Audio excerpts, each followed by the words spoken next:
Alors, c'était quoi cet avenir que vous réservaient vos parents, Aïcha? À l'âge de 18 ans, j'apprends que mes parents ont pour projet de me marier avec quelqu'un que je ne connais pas, une personne bien plus âgée que moi, Quel âge?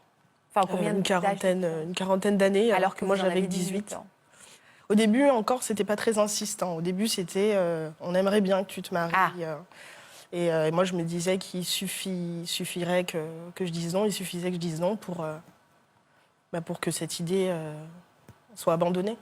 Ce qui n'a pas été le cas. Ah non, du tout. Vous aviez déjà eu des amoureux avant? Juste avant l'annonce du mariage, oui, j'avais un petit ami, Vous aviez... en cachette. Ah, d'accord, d'accord. Mm. C'était un amant? Il avait été un amant pour vous? Oui. D'ailleurs, c'était ma C'était ma votre première première relation. Votre maman le savait, ça? Eh ben non.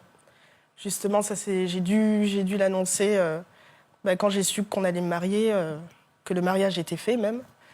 J'ai dû le dire. À la base, je pensais qu'en le disant, ils auraient peut-être annulé le mariage, étant donné qu'une fille chez nous doit être vierge au mariage. Au contraire, ma mère, un peu prise de panique, elle a décidé de me faire opérer, mais clandestinement, Opéré pour la reconstruction de l'hymen. Je ne savais pas que c'était possible, mais... Donc elle m'a demandé de la suivre, elle m'a emmenée chez une dame qui était supposée être une gynécologue. Donc je n'étais pas dans un hôpital, j'étais chez la dame. Et je me suis retrouvée dans une pièce avec cette dame qui m'a opérée sans anesthésie, avec ma mère à côté qui m'a entendue hurler et qui est pas intervenue. Comment ça s'est passé en revenant à la maison, alors, après, dans les jours qui ont suivi? C'est compliqué, il fallait que du coup je cache ma douleur. Bah oui.